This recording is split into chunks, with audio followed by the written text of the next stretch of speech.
Imagine standing at Monterey Pop Festival in 1967, at the front door of the Summer of Love, and the first band on stage is not the wildest act of the weekend. It is 6 clean-cut men in suits. They had already turned Along Comes Mary into a hit, while people whispered that the song was really about marijuana. They had taken Cherish, a ballad their label worried was too long, to #1. Another #1 was coming with Windy, and another classic with Never My Love. 6 Grammy nominations were real. The Billboard charts were real. The gold records were real. But so was the fracture underneath the harmonies. One member left right as the band was peaking. Another would die at only 29. The group that sounded like California Sunshine would spend the next decade fighting rushed albums, changing tastes, broken lineups, and the cruel joke of being too polished for the rock world they helped open. They were there when the counterculture exploded, but history often remembers the louder bands that followed. By the end, the suits were gone, the image had cracked, and those sweet radio voices were carrying a darker story. This is the Association's real story, and it begins in Los Angeles, inside a living room where the future waited outside. Chapter 1. The living room before the gold records. Before the gold records, before Monterey Pop Festival, before their harmonies became part of 60s memory, the Association began as something messier. It started with Terry Kirkman and Jules Alexander, who met in 1964. Kirkman had a serious music background. Alexander was a guitarist from Tennessee, still connected to the United States Navy. What they shared was ambition, not just for a hit single, but for a bigger sound. Their first idea was not the Association, it was the Men. That group had 13 members. Think about that for a second. 13 musicians trying to fit inside the same dream, the same stage, and eventually, the same business.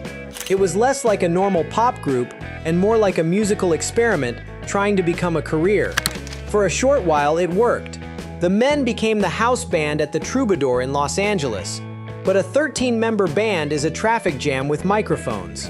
After only a few weeks, the big dream cracked and the lineup split.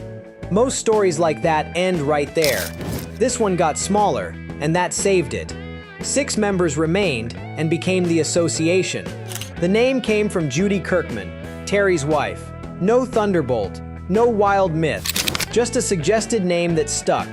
The early lineup centered on Terry Kirkman, Russ Giguere, Jules Alexander, Jim Yester, Brian Cole, and Ted Bluechel Jr.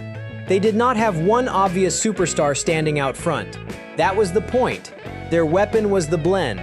The listener was supposed to hear voices locking together until the whole thing felt effortless. But effortless took work. Several members lived in a 3-bedroom house on Ardmore, south of Melrose. The instruments stayed set up in the living room. Drums, amps, and rehearsals filled the space where normal people would have put a couch. For months, they worked that way, trying to make an unusual idea sound natural.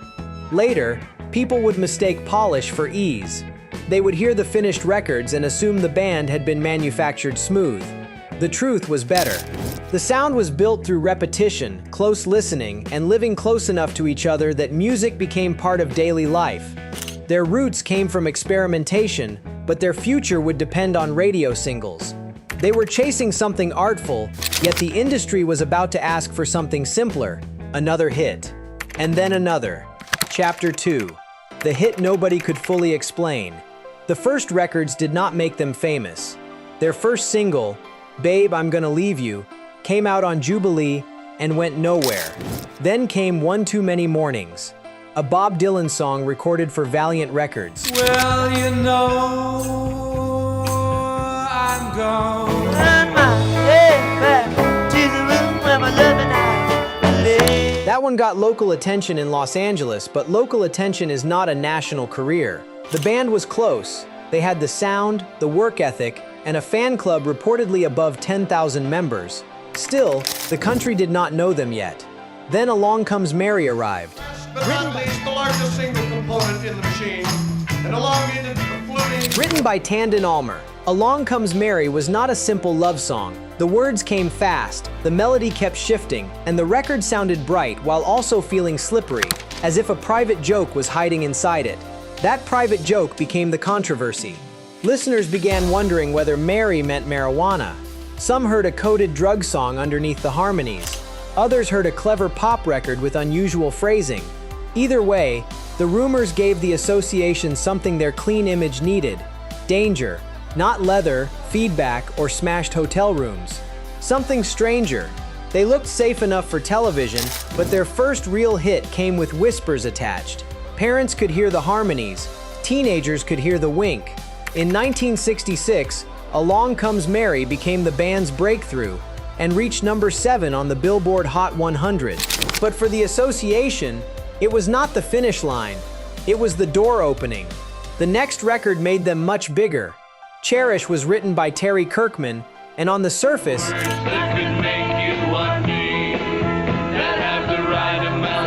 it was almost the opposite of Along Comes Mary.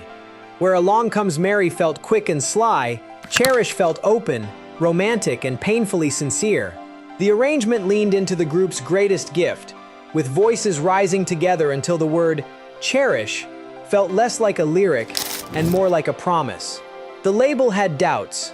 The song was long for a single. That mattered in 1966, when radio timing could decide whether a record lived or died. But Cherish climbed to number 1 on the Billboard Hot 100 in September 1966 and stayed there for 3 weeks. 3 weeks at number 1. That changes a band's life. The debut album, And Then, Along Comes the Association, came out in July 1966 and rose to number 5 on the Billboard Top LPs chart. Produced by Kurt Becher, it captured the early magic before pressure bent it out of shape. Once a band proves it can deliver hits, the business stops treating hits like miracles. It starts treating them like obligations. More touring, more singles, more proof. Behind the harmonies, the machinery was starting. Chapter 3. Success starts moving too fast after Along Comes Mary and Cherish.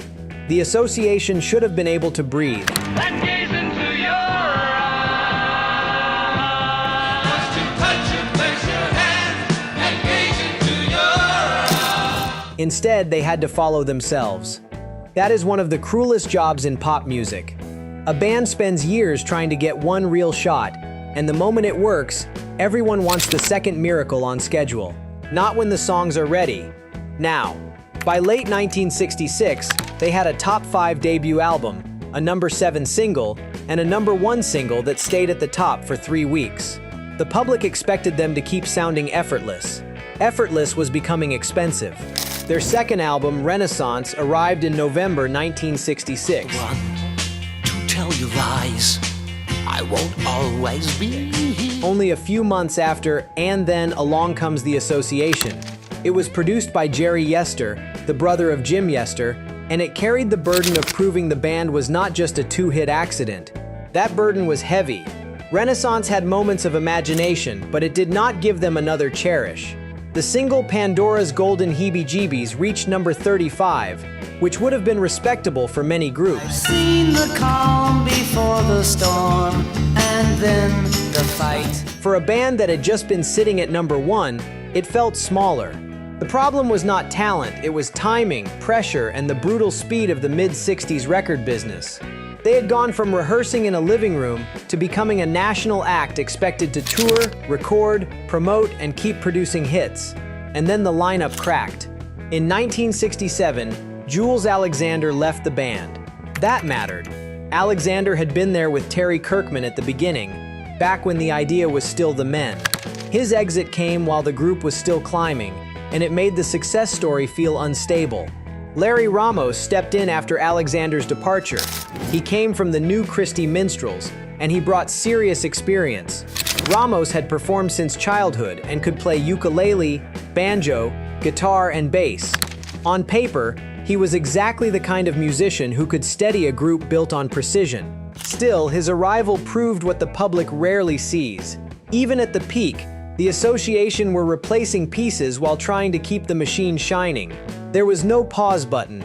The audience still wanted the harmonies, and the label still wanted the next hit.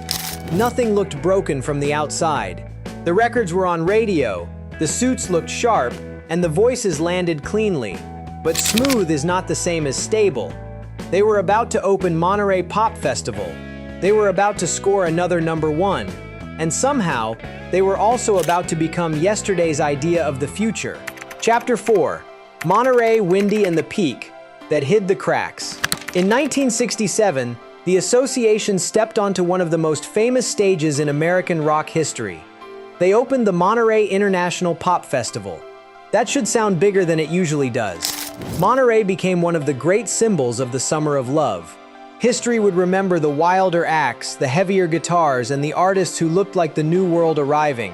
But the first band through the door was the Association. 6 polished harmony singers in suits. That image feels almost cruel now. They were there at the beginning of a myth that would soon leave them behind. They had the hits, the voices, and the opening slot. But rock culture was starting to reward a different kind of danger, and the Association looked too controlled for the storm they were helping introduce.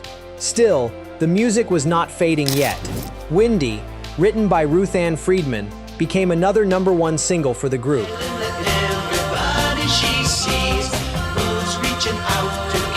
It sounded light, bright, and instantly memorable. Yet the making of it was not as effortless as the finished track suggested. The song was difficult to complete, with the recording stretching across a long session until the record finally landed. The brightness took labor. Then came Never My Love, maybe their most lasting recording. It did not reach #1 on Billboard, stopping at #2, but that almost feels like a technicality now. It topped Cashbox and Canada's RPM chart and became one of those records that seemed to belong less to a single year than to memory itself. The album Inside Out carried both Windy and Never My Love, which should make it sound like a simple victory. It was not. The group became unhappy with the sound under Jerry Yester, and producer Bones Howe was brought in to help complete the record. On radio, the songs sounded clean enough to gleam. Behind them, decisions were being questioned, sessions were being pushed, and the band was trying to protect its sound while the business demanded another hit. Inside Out also included Requiem for the Masses,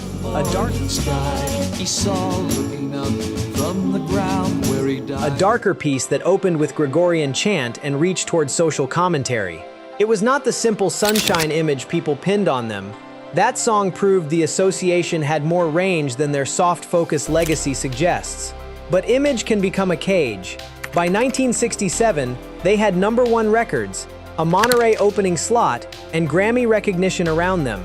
On paper, they were standing at the top, yet the top was changing shape.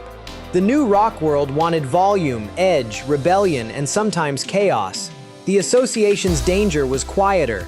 It was hidden in pressure, exhaustion, and the way a band can look perfectly arranged while the pieces inside keep moving. The voices still worked, the records still charted, but the irony was becoming clear.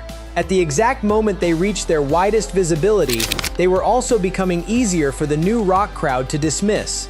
They had opened the door to the Summer of Love, but soon the world would act like they had never belonged in the room. The peak was real, so were the cracks.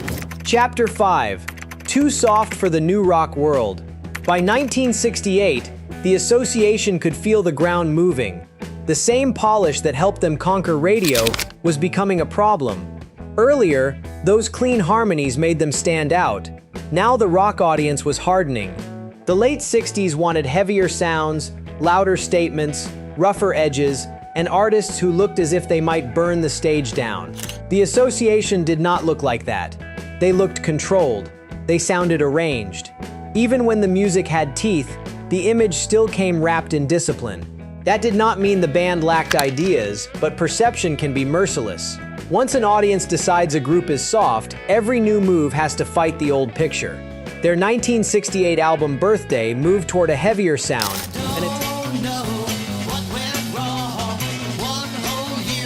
an attempt to stretch beyond the smooth radio identity that had made them famous. They knew the world that had welcomed Cherish was not the same world now chasing harder, stranger sounds. All they wanted was to touch you, place your hand, and gaze into your eyes. But knowing that is one thing, escaping it is another. Everything That Touches You, written by Terry Kirkman, gave them another top 10 hit.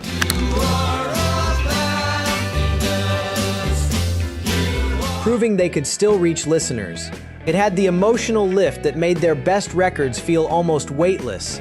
Yet even success like that could not reverse the larger cultural drift. They did not forget how to sing. The room changed around them. Loudness looked honest. Roughness looked real. The association's control, once a strength, started to read like distance. Then came Six-Man Band, written by Terry Kirkman. The song cut more sharply than their reputation suggested. It looked at the music business with frustration, the sound of a group that understood what the machine could do to people who seemed lucky from the outside. In 1969, the band recorded music for Goodbye Columbus, tying them to film as well as radio. Touch the sun and run, it's a lucky day. That same year, Jules Alexander returned, and the group became a 7-member lineup. His return could have looked like healing, but a larger lineup also meant more voices, more personalities, and more pieces to balance. The hits still lived on the radio, but time was no longer on their side. By 1969, newer rock audiences were treating lighter AM radio groups as relics of a softer moment. The association had opened Monterey, but they did not become the face of Monterey's mythology. They had built a democratic vocal blend, but rock history often prefers one wild star to 6 disciplined musicians sharing the spotlight. They were not frauds. They were musicians who built a sound millions loved, then watched the culture change the rules while they were still playing. Then the exit started to hurt more. Russ Giguere left in 1971. Terry Kirkman, one of the founding minds of the group and the writer behind Cherish, would leave in 1972. Those departures were pieces of the original identity breaking away. And still, the darkest blow had not landed. Chapter 6. The Death That Broke the Sunshine Image. On August 2, 1972, the story changed. Brian Cole, the bassist for the association, died in Los Angeles from a heroin overdose. He was 29. That number is hard to hear beside those records. Cherish, Windy, Never My Love. Songs built from softness, romance, and voices so smooth they seemed untouched by ordinary damage. Then there is Cole's death, sitting in the middle of the band's history like a door slamming shut. 29. For years, the association had been boxed into a clean image. Maybe too clean. They looked like the respectable side of the 60s, the group with suits, harmonies, and songs that could pass through living rooms without frightening anybody. But Cole's death exposed a truth that image had hidden. The pressure, the road, the changing business, the private damage, all of it could exist behind the prettiest sound on radio. The Sunshine image cracked, and once it cracked, it was hard to repair. The band continued after Cole's death, but continuing is not the same as recovering. Through the 1970s, the association moved through scattered singles, shifting lineups, and tours that kept the name alive without restoring the old force. By 1975, the band had effectively suffered a meltdown. That word fits because it does not sound like one clean ending. It sounds like a slow loss of shape. They did not vanish in one dramatic final scene. They lost pieces. They lost momentum. They lost the cultural room that had once made them feel new. And after Brian Cole, they had lost a member in the most painful way possible. The later years brought returns. Terry Kirkman came back when the band reformed in 1979, and by 1980, the association were back on the road. In early 1981, Dreamer gave them their first chart record in 8 years. For a band written off as a 60s memory, even a small chart return meant the name still had life, but the old spell was gone. Kirkman left again in 1984, retiring from the music industry. Other members carried the legacy forward in different versions of the group. Later recognition arrived too, including induction into the Vocal Group Hall of Fame in 2003. Those records earned their place. But the fuller story is sharper than nostalgia usually allows. The association were not just a sunshine pop group with pretty voices. They were a band born from an oversized experiment, squeezed by success, praised by Grammy voters, placed at the opening of Monterey, then slowly pushed aside by the counterculture moment they helped introduce. Their gift became their trap. The smoother they sounded, the easier it was to miss the fight behind the sound. The cleaner they looked, the more shocking the cracks became. And the brighter the records felt, the darker Brian Cole's death still looks against them. That is why their story stays with you. Not because the ending destroys the songs, but because it changes how you hear them. Never My Love no longer sounds only like romance. Cherish no longer sounds only like innocence. Windy no longer sounds only like a perfect radio breeze. When you know that my whole life depends Love flies and Windy has wings too. on my mind. Oh, I could say I need Behind those voices was a band trying to outrun pressure, fashion, loss, and time. For a while, they made it sound easy. That may have been the saddest trick of all. That is the part people forget about the association. The record sounded effortless, but the story was not effortless at all. It was built from ambition, pressure, replacement, grief, and bad timing. They had the voices to define an era, but the era kept changing faster than they could escape their own image. Still, the songs survived. Cherish still feels like someone saying the thing they were too afraid to say out loud. Windy still lifts the room. Never My Love still sounds almost untouched by time. And maybe that is the final irony. The band cracked. The harmonies did not.